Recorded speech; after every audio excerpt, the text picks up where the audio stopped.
All righty, everyone. We're back. We're back. We're better than ever. Yes, we are. We're excited to be here. We got some more 10 great games to talk about, and to talk about them with me, my two bestest co-hosts in the whole world, Phoeixknight and Highergroundgaming. How you guys doing tonight? Are you excited about this one? We are. This is the Super Bowl of gaming. Yeah, well, the Super Bowl's on tonight. We don't care. It's all about us, baby. Phoenix, you excited? As excited as I get, anyway. Awesome. I'm not how was your Mystical Munchies? I ended up watching it, and the pairs, I think they would have turned out better. You just didn't seem overly impressed with them, huh? I wasn't a pair guy. Well, I used to like pairs more when I was younger, but I think the problem might have been that I just had the wrong type of pairs I was using, because I was using Bartlett pairs, and the recipe calls for Bosco pairs. Trash. So I don't know. I guess I've never heard of Bosco pairs before, so I don't know if. Actually, now you got me curious. Here we go. There we go. Forget the top games. Let's go ahead and talk food. We love food, man. Forget about Gordon Ramsay. This Phoeixknight. That's right. We got Gordon Phoeixknight here. He does a great job with that. It's so much fun to watch. And I tell you what, people don't tell us, Phoeixknight. People don't realize how much work that is to do that, is it?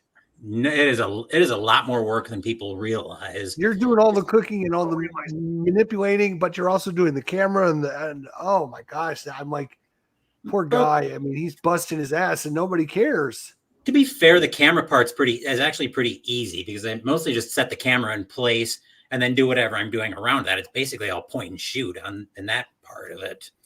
But yes, but it's on the way half the time. You got to get the right angles. You got to stop stirring so you can set the camera up to a bed, in a nice spot. It's a lot of work, and I know it is. And just doing live streams is hard enough, let alone trying to cook and do your show. It's hard. Woo. So good for you. Good for you. And it's going pretty well, right? Yeah, even when I first got the new drapes in my apartment, the very first episode I did, I think I was doing the donuts out of the Final Fantasy 14 cookbook back in December. When I got my first set of drapes with those, I even had to change those drapes out because I didn't like how much light was still poking through. Yeah, absolutely. I'm barely allowed in the kitchen where I live. Like, get out. Just remember, boiling water is not supposed to set the kitchen on fire. Yeah, let's hope not. Anyways, let's hope not. All right, so we're doing our number 80 to 71 tonight. 80th to 71 is best games of all time. This is all time. We're not talking we're talking forever. These are our bestest games, and every week we get a little bit better and a little bit counting down the list. And before you know it, we'll be on our top 10. And boy, what a show that'll be, huh? Probably a fairly long one too, because we'll probably have a lot of stories around probably. All right, so I'll give you a little bit of a spoiler alert on mine here. I only actually have 3 that were on my list last year in this whole list. I only have 3 games. Can you imagine that? That's crazy. Wow. That means there's 7 brand new ones. Well, it's exciting in a way. Yeah. So I'm giving anyone else want to give a little hint about theirs? Let's see. What do we got here? I've got how many new ones? I've just got 1. Just one new one to the list. The rest of them are all returning members. Oh, actually 2. Sorry, 2. I didn't highlight one of them. And one of them is on ID Jester's channel this year, I believe. Crossover, baby, maybe. I think it's going to be a crossover. Yep. All right. I'll give a couple of spoilers on mine. I've got, let me look, 1, 2, 3, 4, 5, 6 war games on the list, along with my biggest faller from last year. Oh, nice. 6 war games in this group. That's awesome. And one of mine is actually a spiritual game. Worker placement. Oh, nice. Yeah. Oh, let's guess. Is it a worker placement game? It has to be if it's going to be on the list. That's true. All right. Well, I guess what we're going to do is we're going to let Higher Ground Gaming start this week. So let's start off with number 80 this week. Well, we're going to start off with a non-worker placement game. What? I know. It's probably the only one of this type on my list. In fact, I'm pretty sure it is. It's a game that was 101 last year, so it just barely made the cut. It's a deck building game. Yes, a deck building game. It's not Dominion. It's based on a board game by Flying Frog Productions, which Justin probably knows what it is. It's A Touch of Evil, Dark Gothic. Ooh, nice. And that'll include his expansion, too. This is a game you can play solo, you can play cooperatively, you can play competitively. Oh, and I probably should scare the screen. There we go. Yeah, there you go. It holds to the IP really well, I think. Wow, this is awesome game. Yeah, it's just a quick version of playing the game. And sometimes when I don't want to get the whole Touch of Evil game out, this gives you enough flavor. You're basically using 3 different traits, I believe: combat, spirit, and cunning, I think it is. And you're using it to defeat 3 different basically tiers of monsters. And there's a track that comes out of 6 cards, and there's monsters that the expansion added a roaming mechanic to it, and the monsters roam, and it's just, you have to basically defeat the 3 monsters before the this 10 cards and I think of some kind of a shadows deck, I think it is. So it's good game, good deck building game, and some great mechanics in it, and it definitely holds true to the IP well, and that's Touch of Evil, Dark Gothic. Nice, lovely, good going. That's a good one. That is for sure. That's a good one. All right, Phoeixknight, your number 80. My number 80 is probably one of the smallest games on my list. It's one I should like more given the theme, but there are definitely issues I have with it. My number 80 game is Tiny Epic Galaxies by Gamelin Games. Nice. This is a very small space exploration game where it brings one of the things I really don't like about this game, where your dice basically decide the actions. So you're looking at it and you're like, okay, I need to be able to do this thing. Well, I hope I roll it on the dice. It definitely is good. Is very good for travel purposes. And there is mitigation to the dice-driven nature of the actions. But yes, again, I really don't like that aspect of this game. So number 80, Tiny Epic Galaxies. Huh. Yeah, I like some of the Tiny Epic games. I need to. I never tried them. I just never got into them. I need to try them out. Yeah, Pirates is good. And there's a zombie one too, right? Yep, and there's a dungeon one too. The dungeon one is kind of a little complicated, but I've got the pirate one and the dungeon one, but I haven't gotten the dungeon one to the table yet. But good games. I've got Tiny Epic Dungeons as well, and I haven't. Yeah. I got it out. I think I last got it out a year or 2 ago, but I haven't gotten it back out since. Yeah, it's a hard game. There's a lot in a small box too, which I like. All right, my number 80 is a brand new game. I got it actually, I think about a year and a half ago, and never played it. It sat here, and I've only got it out and played it this year, and it was really good. It's a Euro game with an interesting mechanic, and it is called Origins First Builders. It is got these little wheels at the top, and every time you do worker placement, you might like this. Yeah. The wheel spins up, and your dice you place has to equal that or be less than that. So obviously, when you get up to the 5 and the 6 marks, it's very hard to put your workers there. Mm-hmm. There are several other tracks you're trying to go up and kind of work through. There's a military. You're also building on the side a little I would call it city with different buildings that you're placing next to one another. And based on how you build the buildings, you're going to be able to put a die in between them. There's a lot of really kind of cool mechanics in this one. And it's kind of interesting. I like it a lot. And I just didn't get enough to playthroughs of it to rank it any higher. but it was definitely one of these ones I was like, yeah, I need to keep this in my top 100. It's a cool worker placement, deep. There is a solo mode with it. There's also kind of a generic solo mode, and then there's an official print out solo mode that you can play with it. So there's like 2 different solo modes that you can play with it. So that's kind of cool too. So my number 80 is Origins First Builders. I have to check that out. Yeah, it's a worker. Yeah, it's a worker placement. You might Euro. like it. Yeah, That's scratches edge. Yeah, and it's pretty heavy, 3.3, but it's not super heavy, and a lot of tough decisions on it. And you get a certain amount of dice. Every time you place it out there, it's going to grow when it comes back to you. You know that little mechanism where you put out a 2, and then when it comes back, it goes up to a 3. Mm-hmm. So they're constantly growing, and then once they get up to a 6, they ascend on your board, and they change and they do something different. So yeah, pretty neat. I like it. All right, we're down in the 70, 79 Higher Ground Gaming. Okay, well, this is a game that's most likely on at least Jester's list. It possibly could be on Phoenix's list too. I know Jester's had this on his, just the one he had on his channel. It's rated 8.6. Came out in 2018 by, where is it? Is it Martin Wallace? Yeah, I think it is Martin Wallace. And that is graded number 1 currently on BGG, so place Gloomhaven, and that is Brass Birmingham. Brass Birmingham, yeah. I don't own it.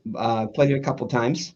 I just remember some really smooth mechanics in it, and I just like the little bit of area control in it and the whole resource management thing. And yeah, just a delightful game. And it's purple. A lot of purple in it. It's got that dark, purpley, black coal looking feel to the whole game. And it's the cards, the quality's awesome.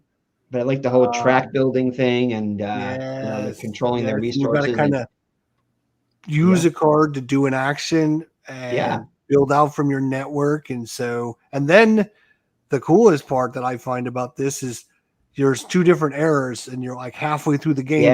Everything resets and you got to start all over again. So right. I remember that now. Yep. Yeah, it's awesome. Very good game. Obviously being number 1 rated at all time, that's pretty good. Yep. Yeah, we might see this one again. We might. See I think we might. All right, Phoenix. My number 79 game is another very simple deck builder where this one, you're actually trying to steal treasure from a dragon. This one I'm talking about base Clank. I really do find the Clank mechanic to be an interesting one where you have to strategize how much noise you're making in the course of your adventure. And also how deep you want to go into the dungeon, because if you don't get at least above ground, you don't actually get to count your points at the end of the game. So there's definitely a strategic aspect there of how deep do I go? How greedy do I get? And make sure that, okay, I got to be able to escape in some way, preferably by getting out. But again, as long as you get above ground, you do get to count your victory points. So my number 79 is Clank. Such a great little game. I love this game. So good. Yeah. I couldn't really get into it. I keep thinking of a video game whenever I think of that game. I don't know why. This is one of those push your luck. Like how far do you risk going down, and you can get stuck down there. And it's just one of these press your luck. And of course, if you get some of the expansions, you change the map board a little bit. There's a little mummy one. You go into like the mummy tomb. And there's a lot of variability. And like Phoenix said, some nice deck building options as well. So, and this is one of those rare push your luck games that I'm actually warm to, because push your luck is not normally a mechanic I go for, especially since Lady Luck and I, shall we say, have a volatile relationship. My number 79, I think, was just mentioned not too long ago by Phoeixknight. He rather liked this game, and it's a little weird. I found it about the same, and it's my number 79. I think it was his number 82. 81. That is Praga Caparige. 83? Okay, 83. No, 81. So, 81. I'm sorry, 81. This is a interesting, as Phoenix talked about, it's got a little rondel thing that basically is your timing mechanism with different actions on it. And as you take the little actions out, then you can perform one of the two actions on the little piece, and then whatever was on the little rondel. And there's all kinds of really cool, interesting things you can build and try to do in this game. Yep. And it's I think it's going to be a 3-way crossover. I think maybe. I think it might be. I think it might be. I know it's on Phoeixknights, and I know it's on mine. This could be our first 3-way. I think you introduced it to us last year, or at least you talked about it on your channel. Yeah. Or I'm sorry, not on your channel. When we were doing this last year, I think it was on your list last year. And I was kind of, that sounds like an interesting game. So I ended up buying it. And yeah, I'm glad we got to try it. Unfortunately, it's number 79 because I only get to play it once or twice. It is kind of a longer game. Yep. And I just didn't get around to playing it that much. Maybe if I played it some more, it might even get a little higher. We'll still see. We shall see. My number 79, Caparige Rige. I had no idea what the game was when you first said it. The first time you said it, I was like, "What is he talking about?" And then I saw it, and I'm like, "Oh yeah, okay." Yeah. I just call it Praga. I don't even bother with the rest of it. I think if they would have called it something like the King's Road, it would have got a lot more sales. That sounds kind of generic, though. Well, that's true. Sometimes when it's too generic, but it's a great game. It is, and I think it's one of those ones people should try out, even with the weird name. Yeah. All right, that's our minus 79. We're on to 78 already. Here we go. All right. Well, this is another Uwe game. I think it's the second one on the list. I think Gates of Luang was on it too, but this is my second Uwe game, and it's not about farming. It's about fishing, and it's in a Norwegian village, worker placement game, of course, and that game is called Nusfjord. I'm going to have to spell this one, Nusfjord. Nusfjord. Yes, you talked about that one before, I think. Yeah, it's a nice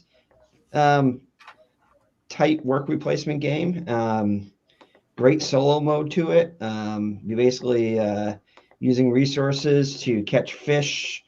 You're hiring elders to try to help you with your building and everything like that. Depending upon what buildings come out, you have to plan your strategy accordingly. Nice low scoring game. Probably the winning scores are like in the 30s. So you're not going to score a ton of points for it. Not really a point salad game, but it's got some nice little meaty decision-making things and a nice little player board where you're having to like cut forests down and not a lot of resources, just basically gold and fish and lumber. I think that's it. But it's managing your resources effectively to have a successful fishing village. Nice. Looks like a pretty cool game. This is one of these ones. It's another Unfortunately, one you're probably going to convince me to buy, I think. I think so. And this is a game, I played it more solo than anything else, but I tried to get it to our gaming group, in fact, the last couple months, but we just never got it to there. And I kind of wish that we had, because it probably would have been a little bit higher. But it's a fun little game. Definitely a good game. Oh, good one. Yeah. Nice one. All right. Phoenix. My number 78 game is my first repeat from last year's list. This is also the game that fell the furthest in my list. This was number 39 last year, and it fell 39 spots to number 78. I'm talking about Hitler's Reich from GMT Games. This is a game that theoretically is supposed to be able to tell the story of World War II in Europe in 2 hours. I call BS on that, because when I did this for my 10-game list last year on the channel, it ended up taking me 2 hours to get through 1942. So they say World War II in 2 hours. I call BS on that. like I said, I liked the idea of being able to theoretically go through the war in 2 hours, but I had quite a few problems with this. I found the rulebook to be extremely confusing, and it wasn't until I grabbed the living rules later that I was finally able to make sense of the game. It was historically accurate, which I liked, but I think it was a little too historically accurate, where it felt like you were very on rails with the story in that game.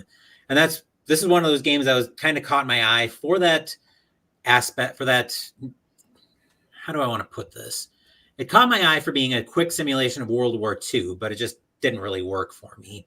There are different scenarios in historic pushes, like you get real rules for Barbarossa, which we saw in my video. There's also operations Overlord and Bagration. But I found the replayability to be a little bit suspect. So my number 78, Hitler's Reich. Yeah, Yeah, 120 minutes. You say no way. I say no way to that. Let me see how long the video from last year took when I. So if this follows Hitler's career, is this going to like fall off the list totally and go into oblivion, and then you can get rid of it? I think that's the way it's headed off of Phoeixknight's list. Yeah. I would be willing to bet dollars to donuts that this is not going to be on my list next year. Mm-hmm. Yeah, 2 hours, over 2.5 hours for the video last year, going through 1942. Yeah, that seems a little long. Now, of course, the more you play the game, the quicker you can be. But right. it's still fun per minute is not very much there. Yeah. That's Phoeixknight. We're actually talking about this before we started, and we were talking about a few games, and the main theme was, he said it didn't seem like you were having fun, and I'm like, yeah, that's the thing. I just wasn't having fun playing the game, and if you're not having fun, you're not going to want to play the game. So. That's for sure.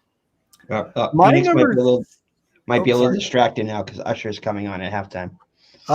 Here we go. I'm not sorry to interrupt you the game. Okay. My number 78 was on my list last year. It was number 77, so it fell one spot this year. Get rid of it. I know, it's just terrible. Trash. It is again. I'm using this spot for several games of a series. This is a series called Small World. Oh, yeah.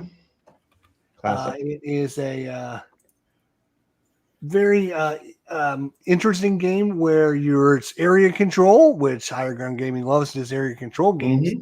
Mm-hmm. You're basically taking a fantasy race and a fantasy power, and they're randomized. And so you can get like the barbaric wizards, or you can get the nomad gnomes. There's all kinds of crazy combos that you can get. That's my favorite part of the game. Yeah, and I actually played this with my buddies up in Origins last year, so we played multiplayer. I played it on the channel solo player. It doesn't play very good solo, I would have to say. There's a great app you can get on Steam. It's like, I don't know, $5 or $6, and you can play it that way. But it's a great little game, great little system. Very simple, very simple. You can teach somebody in 10 minutes how to play this game. And it's just area control, and you can only own 2 races at a time. And then as the game progresses and you're losing one of your races, you can go into decline and get you another race.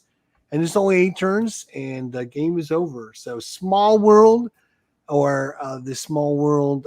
There's even a Warcraft version of Small World as well, if you like the Warcraft. And I know Phoeixknight does. He's probably looking at that right now. I can tell in his eyes. He's looking at the Warcraft version. Yeah, you give it away. I'd like to try the Warcraft board game, the original one, but that's out of print and ridiculously expensive. Finding it. Yeah, it's. I think Noble Knight is. I've actually had that as on my list of just to keep watch of the price, and it's going for like $295, I think. Yeah, it's ridiculous. It's crazy expensive. But my number 78, which fell one spot, Small World. All right, 77s. All right. Well, number 78, I just want to get back to that. My new fridge actually was 35 last year. I forgot to mention that. So it fell 43 positions. Whoa. Yeah. And this is another faller, not quite as far. This is a game by Mike Fitzgerald, and Eagle Griffin Games. It's a sports game. Any guesses, ID? Baseball highlight. Yes, Baseball Highlights 2045 Super Deluxe Edition. Great Woo! game with a I lot am of so good variety at this to it. game. I swear, I am the best. Oh yeah, Maybe. we'll have to challenge you at that then. Uh-oh. I just I like the got way one right. That's pretty good. I got one right. I just like the way it simulates a baseball game with the runners and everything. How you have the defense has to try to stop the offense when they threaten something like hits or home runs or whatever. And I just like the. I think my favorite part is just definitely the players' names, how they combine like Nolan Clemens or something like that. They combine two great baseball players Two baseball together and players, make it yeah. some weird name. It's just really a fun little baseball game. You can do tournaments with it if you want to. You got different player pawns to represent your different speeds of runners and everything. And you can play a baseball game. I think it's 6 cards per team. And then you have option of a pinch hitter. And then you do a draft in between so it's got deck building element to it where you're constantly improving your team from rookies and veterans to like the star players. And you use the cards to purchase players too. So it depends on which cards you use to determine how much you're going to have in between games to buy upgrades to your team. So it's a nice baseball game. Just a fun little game. Yeah. We see there's Max Verlander there. Yeah. And so that's kind of funny. Lots of expansions to it too. Just tons of content. Yeah. It's not your typical sports sim though. No, that's for sure. No. It's more of a Euro. Yeah. Yeah, it's more of a board But it game. definitely has a nice theme to it for sure. Yeah, football version up too. Not quite as into the football. I get that too, but the baseball one is, going to always be my favorite one. Peter, what's going on, my friend? He's just he says he's just listening. How you doing, Peter? Yeah, and that was number 53 last year, so it's fallen 20. It dropped a little bit too. 4, yeah. All right, Phoenix. My number 70. What are we on? 77? Yeah. Yes. 77. It's one of what I call one of my car games. So this is a game that basically stays in my car. And if we need something quick, I can go out to my car and grab this one. This one's actually a tile and monster drafting dungeon builder. It's called Overboss, a boss monster adventure. So I like that it's got a lot of various scoring conditions to it. Like you can score for your different terrains, different crystals. It's been a while since I've played it, but I really enjoyed this one when I have. It helps that it's a very quick game. You can also score based on the monsters you have and if they match your terrain. So there's definitely a lot of strategy there. My number 77, Overboss, a boss monster adventure. I like the tiles. Yeah, it looks pretty neat. Cool. Yeah, for sure. And it was fairly cheap, as I recall. I think it was like $40, I want to say, when I got it. This was a while ago, though. Yeah, Normal Night has it for 30. Yeah. Wow, you can get it for like $10 on Geek Market. Yeah, a couple of people got it for $10. Yeah. Looks like an interesting little game there for sure. Yeah.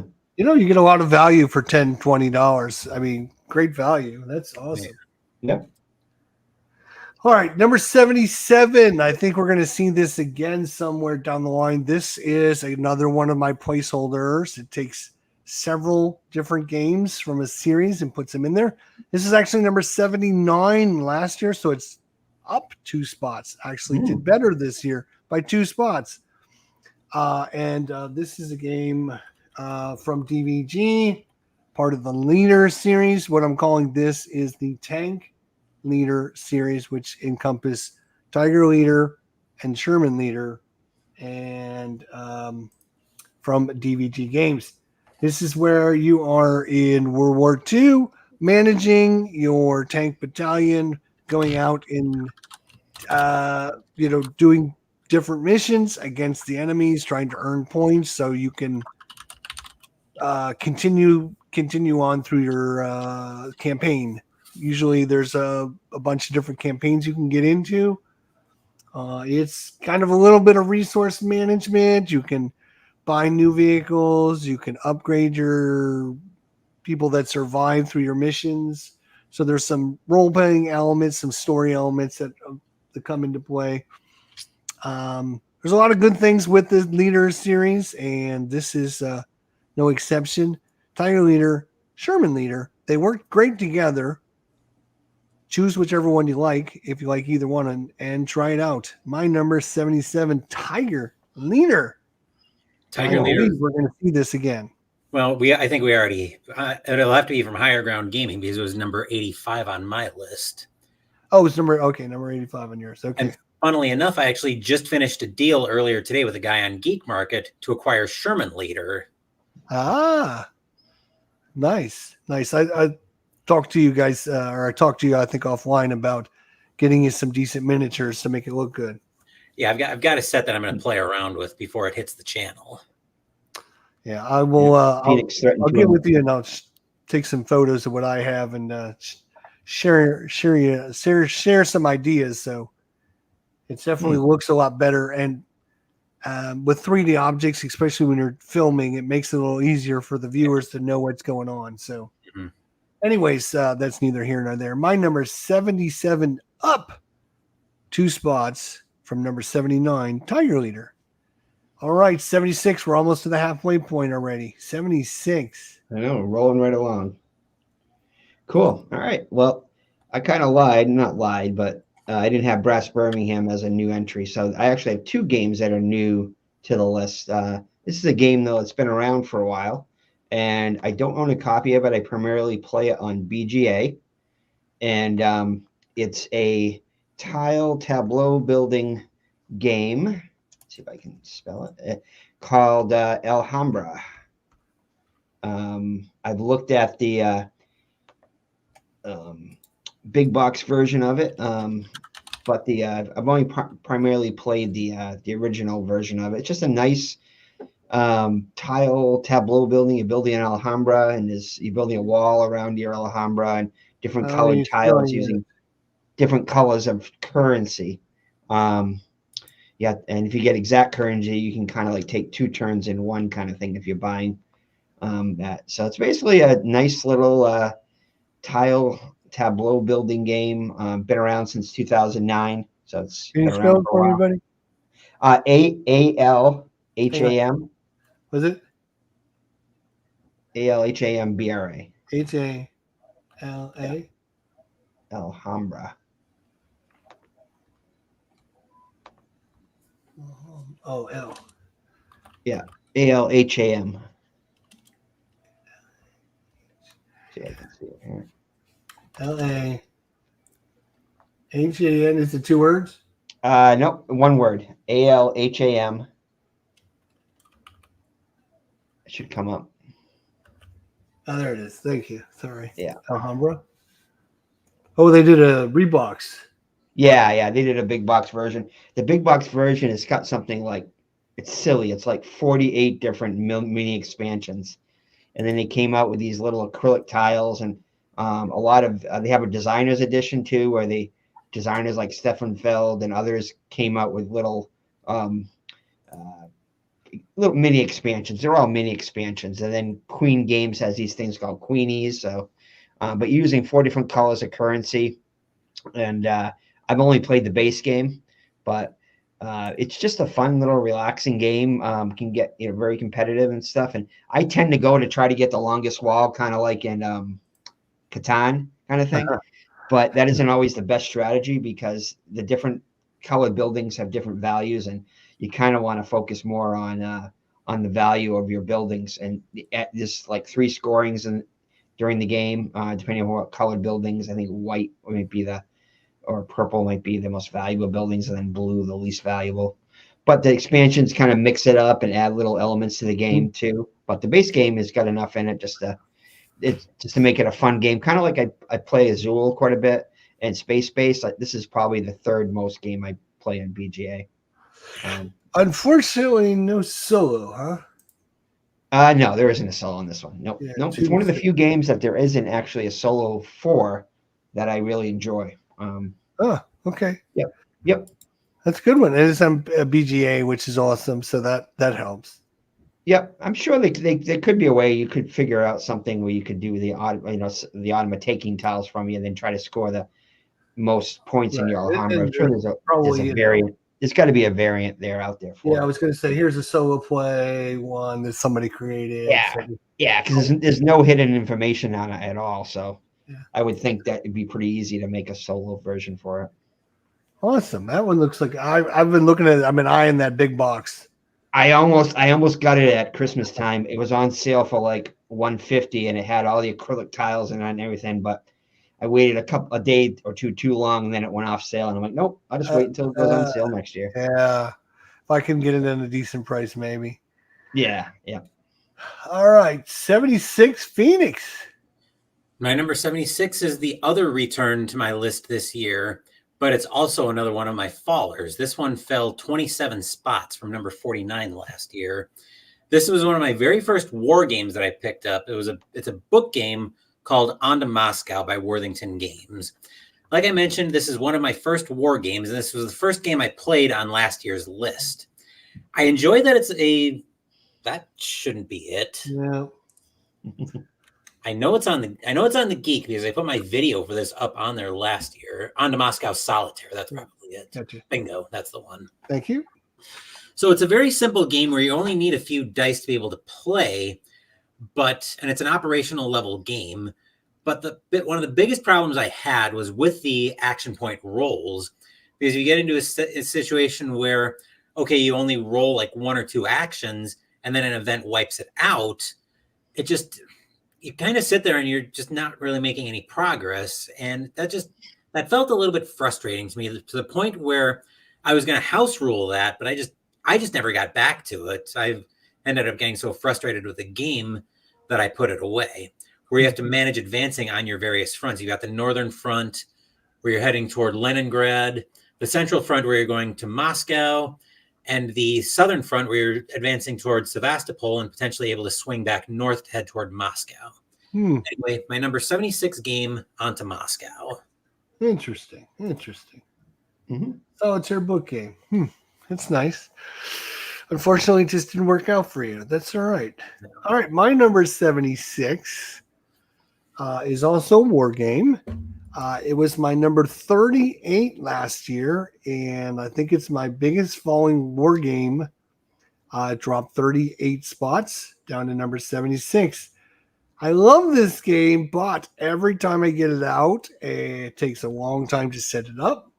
It takes a long, long time to play it, but it is an all-time one of the best classic games. Oh, that's not it. That's not it at all. Let's try and type that again. 1999 version. There we go. It's called Paths of Glory. I love the game. I love the system, the card draft mechanism, the tough decisions. It's just one of these games. It says 480 minutes to play, and it's probably twice that. It's just a beast of a game to play. World War I from start to finish. It was like my number one war game of all time. At one point, it just keeps dropping and dropping and dropping, just because number one, there is a solo module for it, thanks to GMT, but unfortunately, it just takes so long to set it up, so long to play it, and there's so much to manage. You're basically going to be taking a whole weekend to play this game. It's a beast, and I love the game. It's just I just don't have the time and the desire to play these monster games anymore. I'm finding myself finding these nicer, easier games to get on the table and play are much, much more to my liking, I guess. So it's dropping quite a bit just because of the length and complexity. I still love this game to death. I would play it in a heartbeat, but it's just unfortunately too big a beast for me at this point in my career. Paths to Glory, my number 78, dropped 38 spots, falling like a ton of bricks. Pack a lunch, bring a flashlight kind of game. Yeah, it's a good one. That's for sure. All right, we're halfway home, boys. Halfway home. 5 down, 5 to go, and we're doing pretty good. How is everyone doing out there? If you're in the chat, just say hello to us, and don't be shy. We like to communicate with all of our viewers. If you're out there watching, that'd be great. Don't forget, if you come by on Facebook afterwards, go check out Phoeixknight's channel and Higher Ground Gaming. They do a great job with all their stuff out there. And, go support them. Phoeixknight's doing war games. He's doing some sports games on his channel. He's got a whole list of things. He even does Mystical Munchies, Higher Ground Gaming. He's doing unboxings. What else you got scheduled? Anything coming up? Do you know of? Not directly, but I definitely want to start doing some playthroughs as getting my camera set up and do some board game playthroughs and start small, like maybe like Dark Gothic, something like that, And I would, me and Phoeixknight have been doing this where we get together and play a game every once in a while. We need to, once we finish this project, maybe every Sunday night we get together and once a month or a couple times a month we get together and do a stream where we rotate games. Like, I know we've played a couple games on Board Game Arena a couple times and had a great time playing that. So I'd also like to get back into doing some sports sims there, like either Strat or something like that, MP3 or something like that. You used to do that quite a bit. I mean, that's kind of how we met originally. Is you were doing your sports stuff, I did a lot of ton of them. Stuff. How long has it been since you played Stratomatic? Probably maybe a couple years, probably. Yeah, a couple years. Yeah. Inside Sports, I tend to never goes away. Now I got most of my seasons and everything on my new laptop. And I say new, it's a few years old now, but took me a while to get them on there. But now that I got them on there, I'm probably going to try to do some more on there with some Inside Sports games and things like that. Did you keep that data from all the other ones that you had played, or did I what? Did you keep the data from all those other games that you played? It's on another laptop, and it's an older laptop which doesn't connect to the internet even anymore. So I don't even know if I can. I suppose there's a way I could probably retrieve it. Right now it's in storage. I'd have to see if I can get it out of storage and try to save it, resurrect, because I'd like to continue the Bird, Bobby Orr, those kind of replays, Kali Stremski. Bring these suckers back. Yeah. I'd like to awesome. Continue. Yep. So, Well, great. Well, anyways, if you guys are watching this later on YouTube, be sure to check out Phoeixknight, Higher Ground Gaming. We're going to be getting doing lots of things this year. We got lots of things we're trying to organize and play out, and hopefully we'll continue doing it. All right, so now let's go through number 75. All right, so number 75 was a game that was on my list last year. It was number 37, so it's fallen 38 places. This is a game with over-the-top production value. It's probably the Stonemaier game that is one of the least favorite among people that love. Most people talk about Scythe and other games there, but over-the-top production. They just fairly recently came out with an expansion, still ranked number 271 overall, and that game is Tapestry. Ooh. I believe it does have a version on, I want to say it does on BGA now. I think it does. But it's a fun game where you're going up different tracks, like exploration tracks, war tracks, I think a building type track, and then a science track, I think it is. And you just kind of taking resources, buildings off of your tableau and putting them on your town map, and you get bonuses from putting the different buildings on your town map, and you're doing different types of technologies and everything. But I don't know. In a game, when I first looked at it, I'm like, I don't think I'd ever be interested in this game. But it's definitely one that is it's the Stonemaier game that I can probably most relate to and that I like the most. But high-scoring games, you probably score in the 200s on all of them, but it's got a lot of cool mechanics on it. And tapestry cards are fun to use, and just the little buildings. Like I said, the production value is probably the best part of it for me. It's got 18 unique. A little bit of area control in it. Buildings. Oh my God. But resource management, cool stuff though. Here's and I don't like to take a lot of time at any specific game, but here's the thing. I was really interested in this game because I love civilization building games. Yeah. Right? I got Nations. I have Through the Ages. I mean, I love them all. And I was interested in this one. And I watched a review from somebody, and they did not like it at all. Yeah. I've watched other ones, and people love it. So I always want this game, but I keep going back to that guy that didn't like it. And I was like, he didn't like it, so I'm not going to like it. Yeah. It's just that one review that just didn't like it just really spoiled it for me. Yeah, I don't know. I don't know why, but I just, I mean, the civilization powers are kind of meh. But I don't know what it is. It's just something I just go back to. I just like going up the tracks and locking different little things and building up your technologies and stuff. It's just, I don't know. It's got some status. The area control is kind of weak, I think, in the middle there. But I need to just get over that one review and just try it. Just I mean, try it. I mean, I mean, your table will look awesome. People will come around and go, if you're playing it with anybody, they go, oh wow, look at that, look at those cool minis in it. But and they're all painted and everything already. So I think that's one of the reasons I like it, because I don't have to paint any minis. Right, exactly. And it's got a couple cool production expansions to it. Kingdom, I can't remember the names of them, but I don't know what it is. It's just that, like I said, Stonemaier, I don't tend to gravitate to it, but this one I really like. All right, Phoenix 75. My number 75 is actually going to be a crossover with Jester at the very least. And this is I was going to say it's a series of games, but truth be told, it's only the one that I've played in this group of games. This is Hornet Leader Carrier Air Operations by DVG. I was planning to start learning Zero Leader tonight, but I just ended up running out of time for that. So one thing I've discovered in war games that I really like is the campaign focus, where you really see your pilots leveling up, getting stronger. And I really like that in these campaign games, where you feel like everything you're doing has an impact in subsequent missions in the campaign. It's a fairly intuitive system, actually. I think it's a D10 focused system where you roll based on one result for a miss, then it's stress, then potentially might get your aircraft destroyed. So you do have to be very careful of that.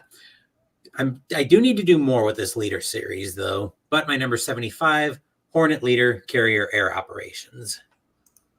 Yeah, that's it's part of the leader. I mean, I've taken the leader series and broken it down into different chunks because I didn't want to just give like one spot. But I've obviously played a lot more than you have. But it's a good system, and like you said, it's got that nice campaign focus. Resources, what do you spend your resources on? Do you repair your ships? Do you get new guys in? What are you doing with your precious few resources? Yeah, makes it for tough decisions. But it is a good game and a good system, and a lot of variability too. I mean, there's a lot of usually between 5 and 10 different campaigns. So that gives you quite a variety of things to try out. So yeah, it's good. I like that. Yes, good game. I haven't tried this one of the series yet, but I've got Thunderbolt Apache Leader. I think it's the one I own. I need to try that one of these days. You might even convince me to do that. My number 75, and you realize when I'm done with my number 75, we're a quarter of the way done with this project. Yep. Right? Yeah. This is a brand new one. I just picked this up, and this is like the most thematic game I've ever played in my entire lifetime in any board game. And I don't drink. All right, I drink occasionally, but I'm not a drinker. We went out with my daughter and her boyfriend this weekend, and they're having, they had a couple beers, and my wife had wine, and I got water. I don't drink, I don't consider myself a drinker or anything. This is a game called Distilled, and this is one of these games that I find so interesting because you learn about the process to create these it's a deck management game where you're taking your different resources and putting them in, then you shuffle them up and you take the top and the bottom one out because when you distill it, all the stuff floats to the top and all the stuff floats to the bottom, and they take that out and they take this out. So it's very thematic. You're taking the top card out and the bottom card out, and those are your wasted resources. And you can end up with all kinds of different wines and everything.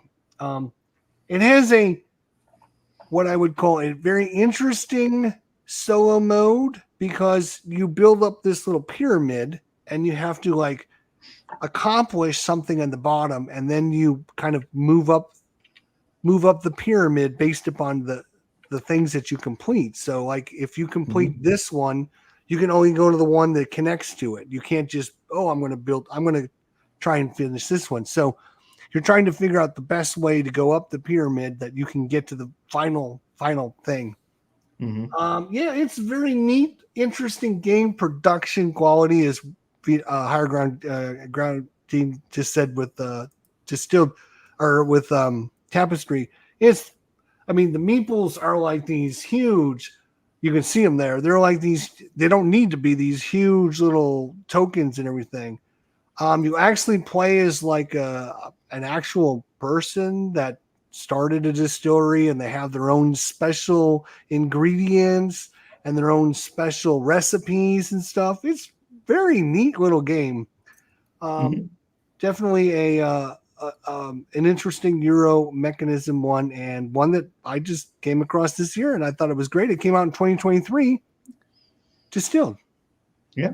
It's funny how these two games were sandwiched around with great production values, sandwiched around a war game. And it kind of makes me think would I like war games better if they had more of a production value, like either of these two games kind of thing with, nice little meeples or whatever it was, or yeah. Because I think of war games and I think of those little tiles, which are okay. They're effective and everything. But for me, that's just the production value isn't right. I don't know what it is, but those little tiles are called counters. Yes. Yeah, exactly. Right. And they're not really as a Euro guy, you can't really say, they're laying tiles down because it's a different mechanism, and it can throw people off. But it is. I'll tell you what, I will say, wargaming. Some of the companies are actually putting a lot of effort into the art and the quality and the components and everything in the last couple of years, and they're starting to get some great mechanisms into wargaming. They're using some of the really good Euro mechanisms for deck building and hand management and stuff in their war games. So we're going to start seeing some more and more crossovers as these game designers actually start using more mainstream. I'll come up with a list of a few games for you to try out. Yeah.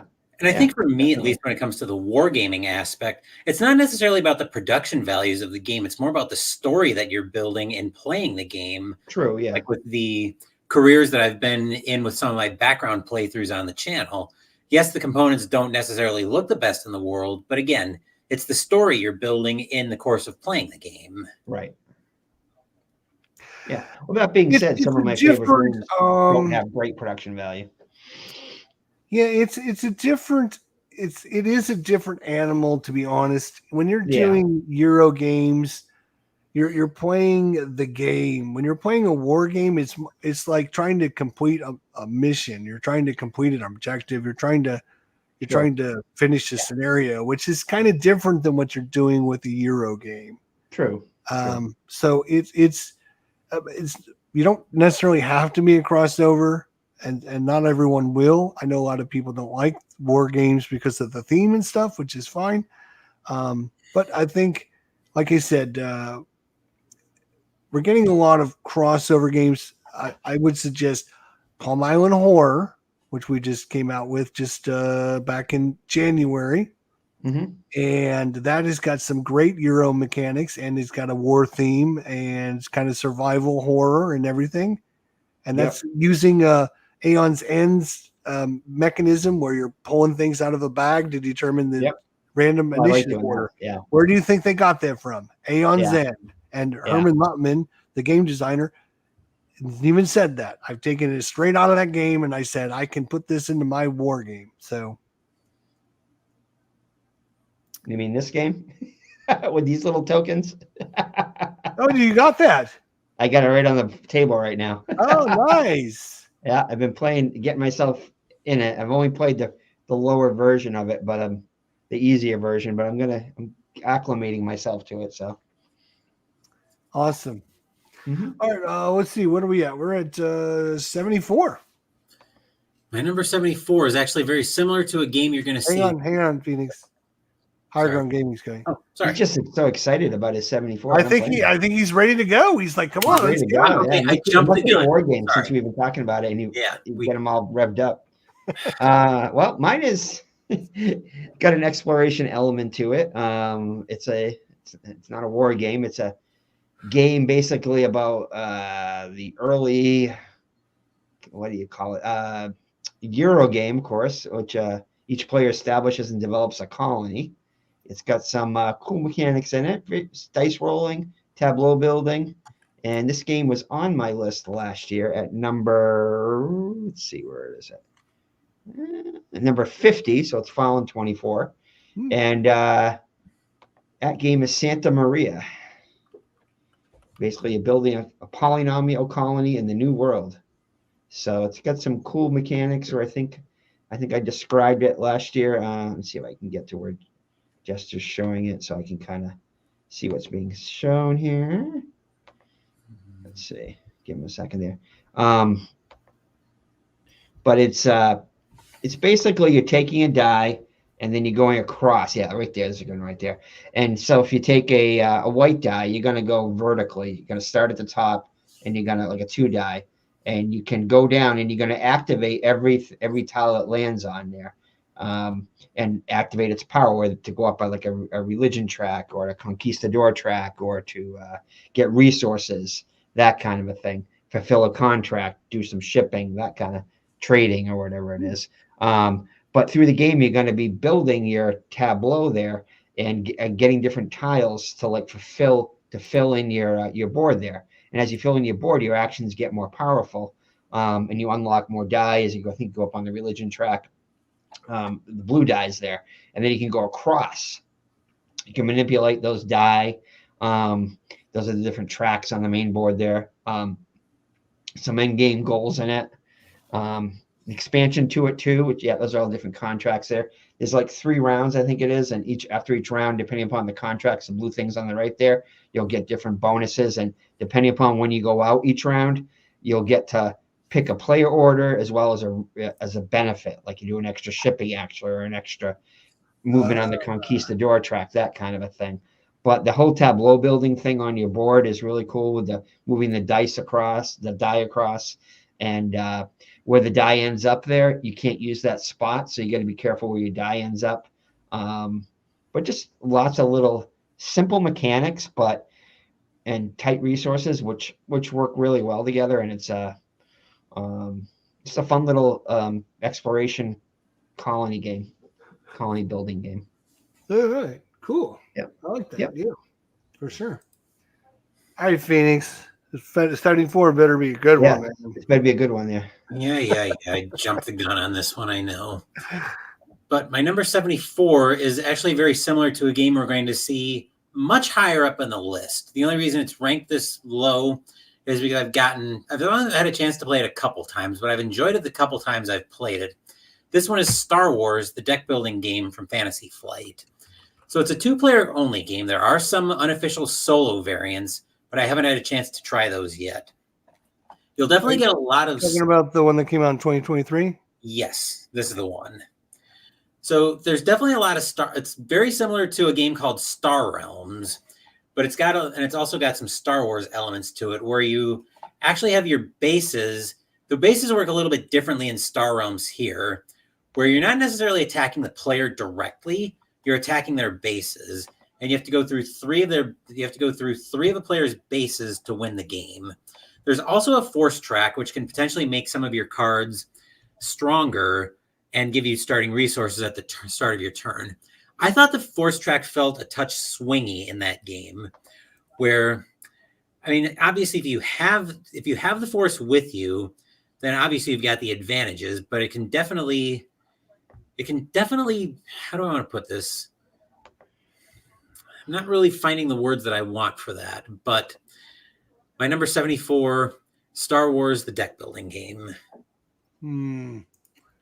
I got that one with all the intentions. No, I didn't get this one actually. No, I did not get this one.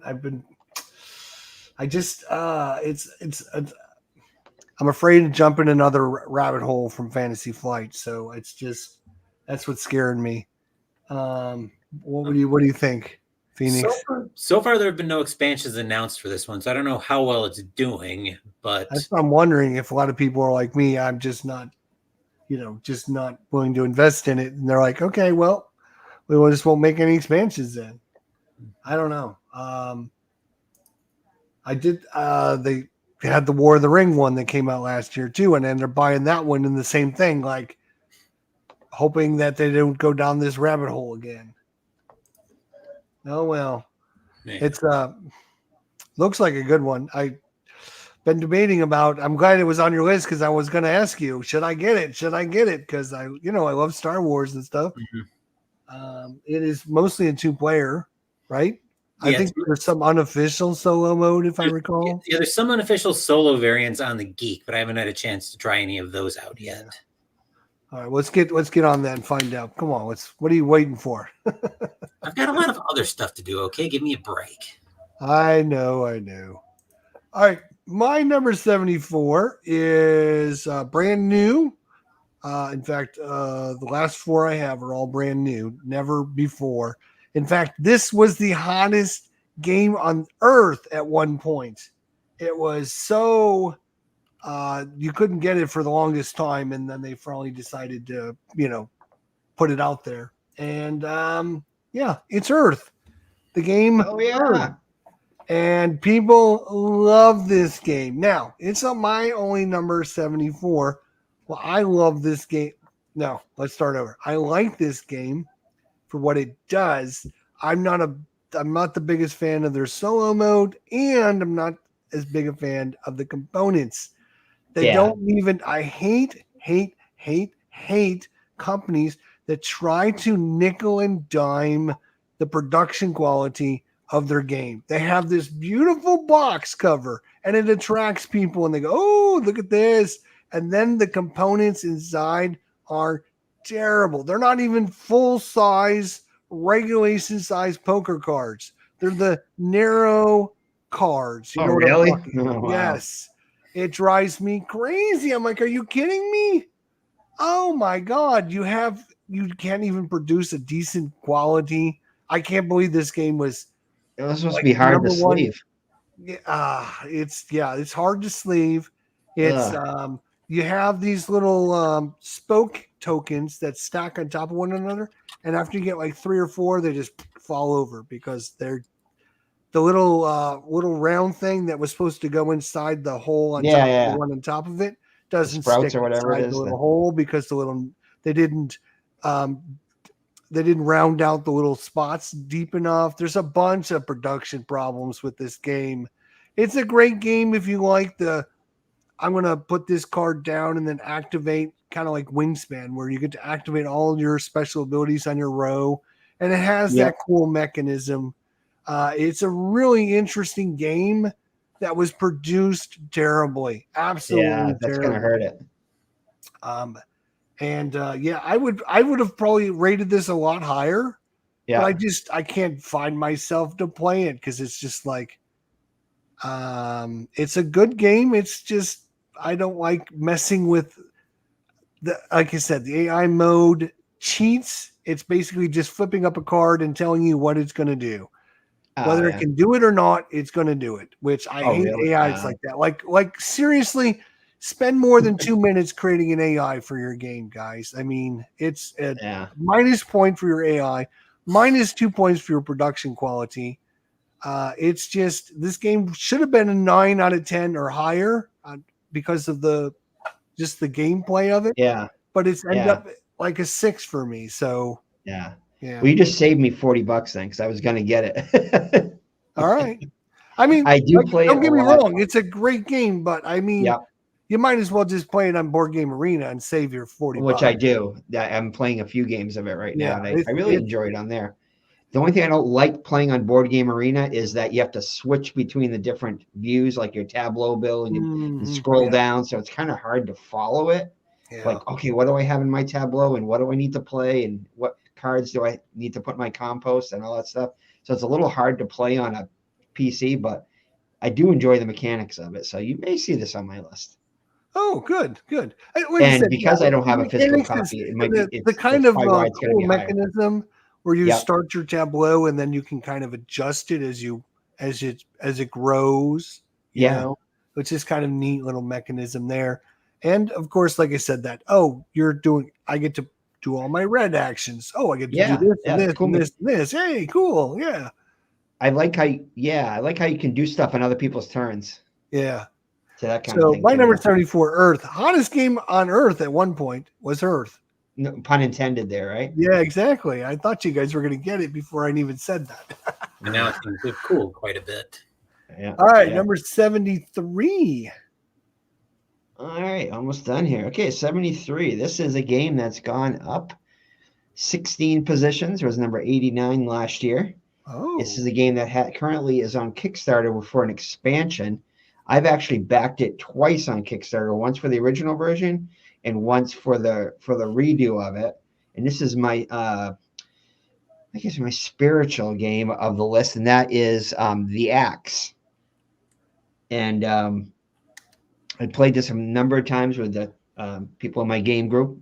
We enjoy it. And again, this is a game where production value doesn't really take into consideration, because it thematically, it basically mimics the early church after Jesus ascended to heaven. And it's just how they spread the gospel to the different regions in the area. So it's got like some area control in it, but it's just really cool how you build out. It's kind of a reverse pandemic in a way, a little bit. Okay. But you're building your church out, and you build churches in different regions, and you go to visit different areas and do preaching, and you're basically trying to grow your church and have the most members of the church. And those are your victory points kind of at the end of the game. It came out with a couple expansions, which added some extra cards to it and a few extra little mechanics to it. I think a new region to it, but it's just it's a really cool game, which thematically works really well. And it's just it's enjoyable. And like I said, it's on Kickstarter right now. And what was cool about it is when they did the Kickstarter for the second edition of it, there's a pledge level where you could fund a copy for a soldier out in Afghanistan or whatever, Iraq or something, and they would send a copy and pay for the shipping and everything. And you got a cool shirt with it too. Nice. Yeah. But it would send it to a soldier out in the war zone and stuff like that too. And I pledged at that level to do that. Oh, that's nice. That's cool. I like how companies do things like that. Yeah, but it's a fun game. I've got both editions of it, the first and second edition of it, but it's a fun game though. I enjoy it. Awesome. That's The Axe. All right. Phoenix, 73. My number 73 game is a resource builder using dice, which I don't normally like dice-driven games, but I don't mind it here because the dice don't actually drive your actions. They actually drive your resources. And I've talked about the difference before. This game is actually called D-Day Dice, where you're going through the various beaches on D-Day. I've only been able to play it a few times, but for what I've seen of it, it actually looks like a really interesting game. I might put it on the channel later this year, but I haven't completely decided yet. So I think one of the things I need to work on a bit more is actually staying put and building up my resources a little bit more, because that's one of the problems. Especially these first two, like the intro locations, you can stay there up to 3 times before you have to move. You have stay there, move to the right or move to the left, depending on which, and then stay there as much as you can to build up those resources. Yeah. I couldn't even get through the training exercises. That's how bad I was doing at this. You need to watch my tutorial videos. I didn't do tutorials. You just watch my playthrough, which kind of helps you learn. The other thing I would suggest is if you decide to play it a couple times and you go, oh, this is pretty neat, I definitely get a couple of the expansions. There is some expansions that add some really cool mechanisms where you're actually piloting the ship into land before you land.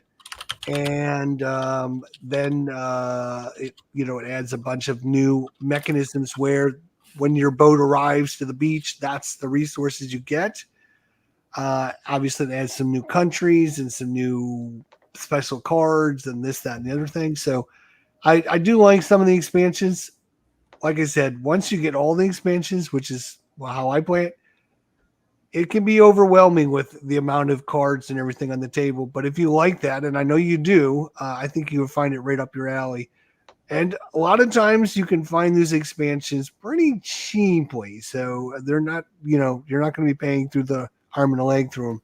In fact, you'll be probably paying less for them. Just my suggestion. My number 73 is, again, a placeholder for a game system. This is one of the deck building mechanisms that kind of was an offshoot of Dominion, and it is called Ascension. If I could learn how to spell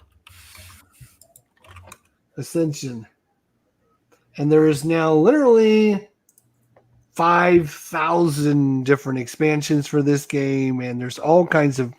I cannot believe how this game took off. It basically took kind of what people didn't like about Dominion and kind of said, oh, well, what we'll do is we'll just shuffle all these cards in a big stack, and then we'll just put a few of them out on the table, and then you can purchase those cards. And that system basically morphed into Marvel Legendary and Clank and a bunch of other games that came out of the Ascension kind of system. So my number 73 is the Ascension system, specifically Gift of the Elements. And like I said, there is so many different Ascension expansions now. If you can, when we just do a search for Ascension on Board Game Geek, you can see the amount of lists. And so there's a lot of variability because each one of these expansions adds new little elements to the game and new little ways to make it different and change things. Like the Master of the Elements adds new elements to the actual game. There is one expansion that adds kind of like leaders that evolve. You take cards and you flip them over into like a more evolved point when you spend resources on them. There's all kinds of different things you can do with this now. It does have a solo mode, which is extremely punishing and very simple. You're basically just taking one or two cards at the end, and the AI just gets those cards every time. So all you're doing is just removing cards out. And then at the end of the turn or at the end of the game, they just count up all the points they got from the cards they got. So it's very simple AI, but it gives you some motivation to try and play the best you can. Ascension, kind of an interesting and very, like I said, innovative at the time way of deck building, which has morphed into many, many, many games since then. So that's my number 73, Ascension. All righty. All right. It's number 72 now, huh? Yep. All right. So mine 72 was 57 last year. Fell 15 spots. This is a game where you're kind of going up two different tracks for victory points, and your final score is the lower of the two tracks. It's got some cool production value, modular boards, which I really enjoy on it. And it's some card play in it. You start off with a deck of 9 cards, and you basically, and that's called Crown of Imara. Crown of Imara with an E. And so you basically have two different modular boards. They're like pie shape, well, kind of pie shape, but they're probably 4 boards in each. There's like 4 little pieces that go together. Yeah. Yeah. And one of them is basically a resource gathering thing, which you can build up the amount of resources you get. And basically the cards that you play 3 rounds of you have a deck of 9 cards, and you're going to pick. You get 3 cards which come out, randomly, and depending upon whether you put it in the 1, 2, or 3 slot on your player board, it's going to tell you how far your meeple moves 1, 2, or 3 slots. So you get to move your meeple, and then there's a power on the card itself. So, and you can do them in any order, either move your guy and take the power, or vice versa. And you got 1 meeple on each board, so you can decide which one you want to do. Like I said, one's basically resource gathering, and the other one's kind of like multipliers and player powers and pleasing the king and fulfilling contracts, things like that. But it's very satisfying game, a simple game. It's not too hard. You can hire different helpers to unlock different bonuses for you that allow you to go up on different tracks. And I think one of them is a citizen track, and another one's a housing track. But it's a fun little game. And that card play is really just fun, deciding which cards to play in what order and putting them in what slot. And it's got a little cosmetic thing where you play as, like, I think you start off as like a duke or something like that, and you end up being an earl, or then you go up in rank. And when you go up in rank, you have to pay a gold piece and another resource or something like that to go up in rank and increase your nobility rating. And as you do, you get to put a little crown on them, and that's why it's called Crown of Amara. And you're building up your rank in the kingdom and stuff like that too. But it's got nice production value, nice simple mechanics. Like I said, I like the modular boards. Is probably my favorite thing. You can mix and match the 2 different boards, the resource board with the other board. I haven't tried that yet, but that adds more replayability in it. Have you tried the solo? How's the solo?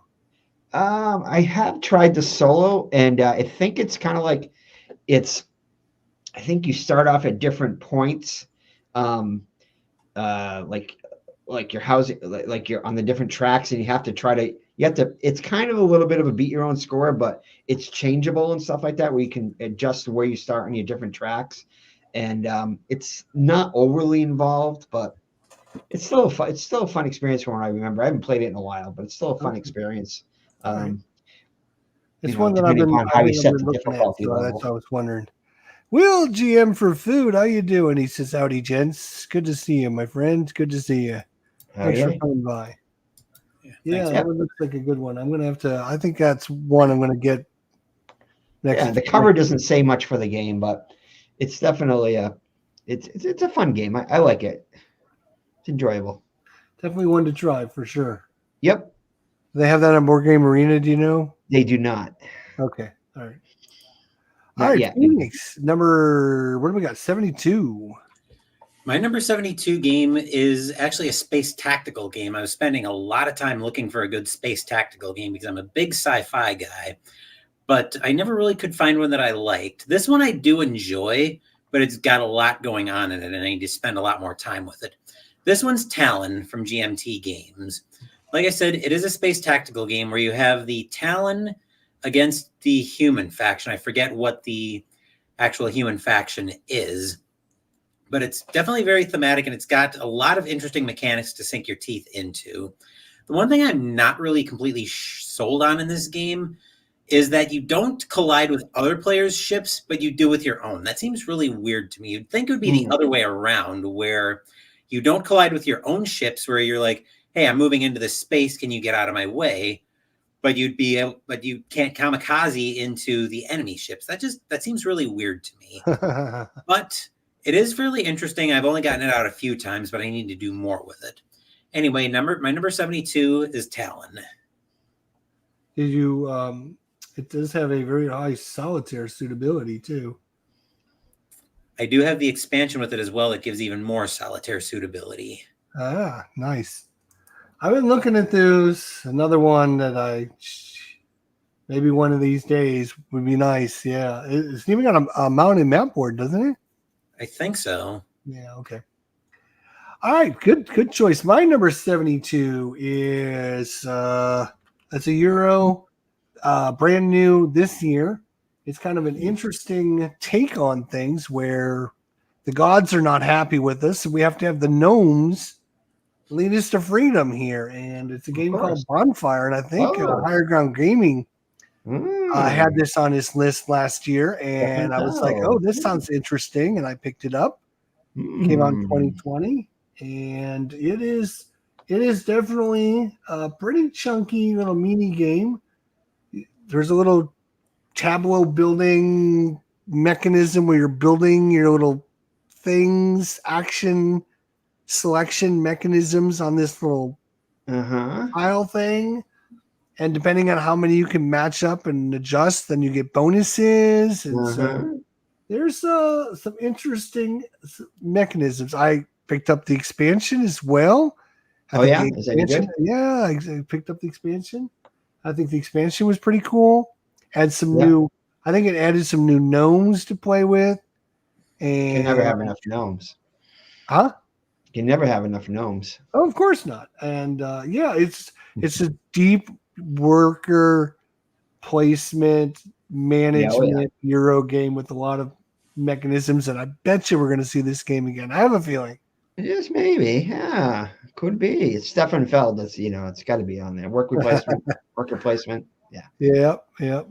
So that's my number 72, Bonfire. Yes, thank you for introducing it to me. I think it's a great game. I love it. It is. It's just one of these ones that I need to play it a few more times. It would probably go way up on my list. I think it's cool how you're building that track around your board there, and you build the the little portals in reverse order. Yeah. There's a lot of trying to figure out because you need the portal color to match up with have the right action tiles to go around with the action tile that's there. And then also once you build there, and then that's one of the things the expansion adds like a secondary board. Okay. And so it adjusts where the portals and what bonuses you get for taking some of the portals. It's worth getting the expansion, I think. Yeah. Fried gnomes go really well with baked kobolds. So we'll GM for food. Must be a World of Warcraft player from back in the day. I will have to try that expansion though. Yeah, definitely. What I like about another thing I like about this game is that the countdown timer at the end of the game in the multiplayer game, depending on which board you get, you trigger the end of the board, and you get 5 turns at the end of the board and end of the game, and you can either end it there and collect a certain amount of victory points depending upon what number you got, how many rounds are left, or if you can do an action that's more, you obviously do the action. But once it gets to that point where you can't do an action that's worth more than say 3 victory points, then you just take the 3 victory points and kind of end your game kind of thing. So it's got kind of a unique end game mechanism. Yep. Cool. That's my 72 Bonfire, brand new to my list. All right. 71, last one for the night. Yes, last one. This is the heaviest one probably for me for the night. This is probably one of the first deluxe versions I got, which I got all the bells and whistles and all the gold coins and everything for, and super excited about it. And watch John Gets Games do an awesome playthrough on it, and excited about it. And I think I don't even know if I played it more than a couple times. It's hard to get people to play it with you. It's for 1 to 5 players. It does have a solo mode in it, and that is Yedo, however you pronounce it, Deluxe Master Set. I got it too, and that's from 2020. Yeah, Yedo. Yep. Yeah, and it's a fun contract filling game. You have ninjas and hand management, auction, and a little bit of auction and bidding at the beginning of each round. The contracts are very thematic. There's different levels of contracts you try to complete for, I think they're prestige points. I think they call victory points in it. Really great artwork in it. Yeah. Component value is through the roof on it. I think it came with cards, all kinds of different card sleeves in it. You go into different sectors, and you have to have certain equipment and be in a certain area in order to fulfill that contract. And there's a guard that kind of follows you around, which can arrest you or do bad things to you if you're in the same region as he is. But yeah, it's very contract fulfilling, research, not really resource gathering, but component gathering. You have to have different rooms and stuff, like a dojo or something like that, or a ninja kind of thing in your geishas are in it too. So really pretty game, and definitely a game that I need to get to the table more often.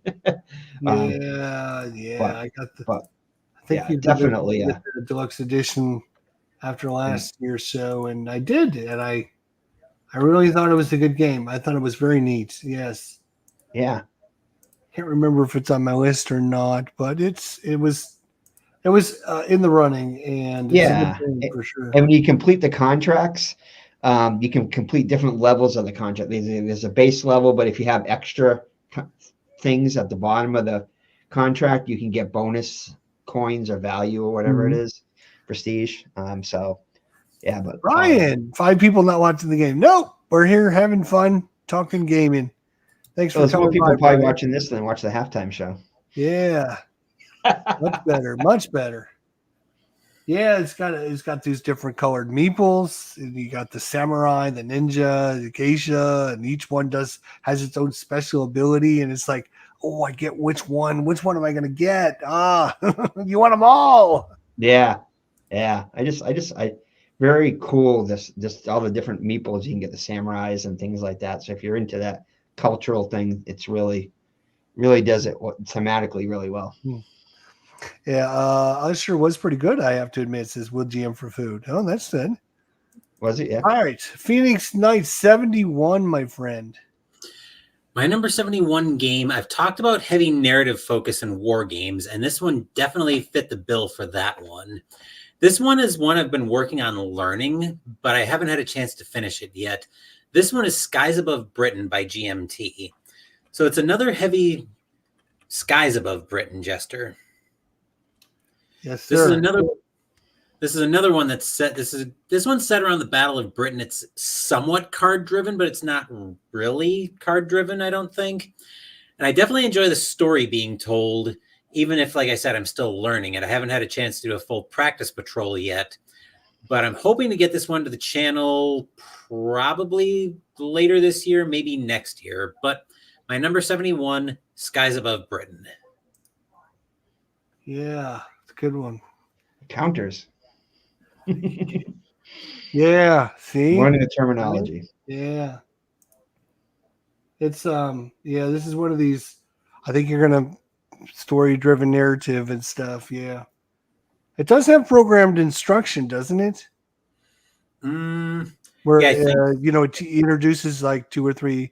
You play a little scenario with just 2 or 3 mechanisms. Yeah, it does have those tutorial scenarios similar to Atlantic Chase, which did that same thing as well. Okay. All right, so maybe that'll ease you into it a little bit. So that's the hope anyway. It's definitely a great solitaire war game. It doesn't.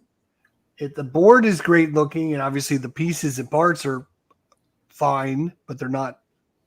When you look at Yido and you look at this board, you can see there's a difference, and sure.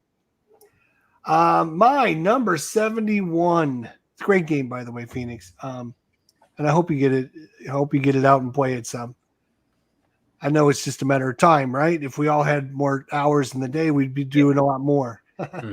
My number 71 is my only sports game in this section. It is a sports game. It is from Bleacher Bums Gaming. He's part of the Glory Days system. This is Glory Days Boxing. I'm not a huge boxing fan, but I followed it back in the day. I know a few fighters. I know a few things.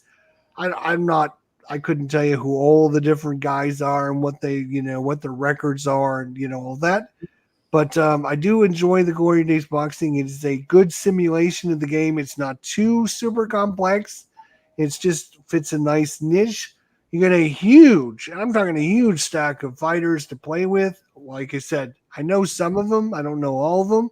And we just have like random tournaments on my channel with them, trying out different what if scenarios because you have all different eras. You can put them up against one another. And I will still say he forgot to give Evander Holyfield my special, what do I call it? What? Roy Tyson? No, Evander Holyfield, I created a special ability for him called Heart of a Champion. That's what it was. Heart of a Champion ability. So I had to house rule that one as he forgot to give Evander Holyfield that special ability. Anyways, great game, great system, a lot of fun if you want to just simulate some boxing tournaments. Yeah. And I think Phoeixknight has done some Glory Days boxing on his channel as well. I bet you we might see this one again somewhere down the line. Yeah. Yeah, and I noticed that he recently came out with a baseball one and I think a football one too. Yeah, he's got the pro. He's working on the pro. He came out with the college Glory Days college football, which He did a simulation of the Super Bowl on his channel. Yep. He's using the new football edition he did a preliminary of the Super Bowl. Yeah, and I think there's some crossover mechanics too. I noticed kind of when I was listening to it. I think what he's trying to do is create this system and use what he did when Glory Days boxing, and he kind of branched out with the Glory Days college football, and he didn't like that. He wants to go back to like having a core mechanism and using that same mechanism throughout all of his different games. So that's why he redesigned the college. He's redesigning the college into the pro football system, and the pro football will be based upon the boxing game. So anyways, a lot of fun with the boxing game is my number 71. And again, it might be higher, but I'm not a boxer. I don't watch boxing. I haven't watched boxing in 20 years. But it's still a good game. Yeah, I'd like to try it.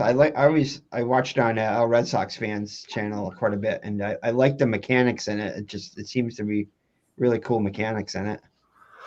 Yeah, and like I said, you get a nice stack. You can even order like a PDF version. A PDF version. I think it's only like $10 or $12. It's not very much for the base game, so it might be worth a shot. You print out a few cards and try it out. Yeah, just a little plug for you ordered the box game, didn't you, Phoenix? Yeah, I got the boxing game. I got all the PDFs for that, and if you give me like 2 minutes, I can tell you how much the PDFs are going to set you back. Okay. The PDF looks like for the main game parts are going to set you back $8, and then each set will set you back $6 from the looks of it. That's reasonable. Oh yeah, very reasonable. Print out a few, and you probably have lots of fighters to play with. And I think he's got a bunch of different. He's got the heavyweights, obviously the middleweights, and a whole bunch of different ones. A couple of sets of heavyweights, middleweights, welterweights, and so on. By 3 points. Kansas City's winning now. Oh, Kansas City's winning now? 13-10. Oh, geez. See, I told you it was all set up for them to come back. And still got a quarter to go. Anyway, I was going to give a plug to Digital the Dice. They just did a great podcast on why baseball was the most popular sim and kind of compared other sims to it and why it is. People might think it is. It was really cool just on the whole podcast that Ron and Dave did. It was a good episode. It's one of the most popular. Yep, right there. Yep. It was really good. And an interesting thing was the whole timing mechanism. Baseball really has outs as a timing thing, which is probably a lot more measurable and it's harder to replicate the ones with time like basketball, hockey, and those different football.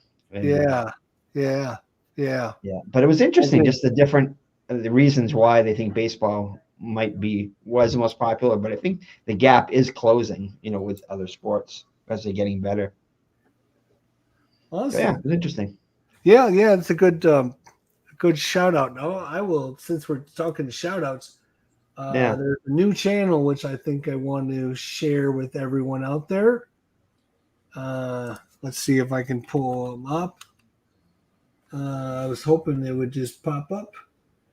He's a new sports channel, and he's probably got a video. Let's see here. Let's see if I can find him. There he is. JC Sports Replays. He's only got 116 subscribers.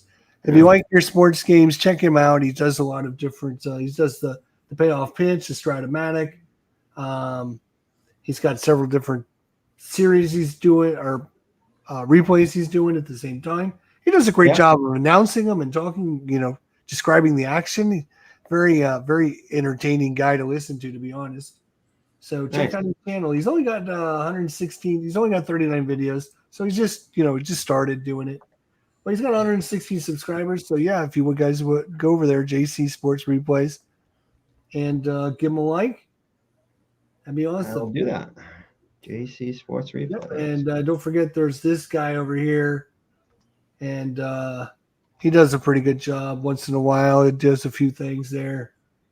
So yeah, get him some subscribers too. Through 385, he should have 385 million is what he should have. He's got 117 now. Hey, there you go. All right, good. And he's an old guy like us, so we got to support us old guys. Yeah, and of course, baseball demos, all-time classic baseball simmer on the channel. He started to do Fall Classic baseball. So if you're interested to learn some Fall Classic, he just started doing Fall Classic on his channel. So give him a look and give him a watch and give him a like. Let him know he's doing a good job with the new game. He's looking for advice and feedback. So it's always important to do that. Will GM for Food says, by the way, thanks for your advice. I just posted my first video this week. Woohoo! A short preview of the channel, but more is coming. Really? What's the name of the channel, Will GM? We can go subscribe. Is it just Will GM for Food?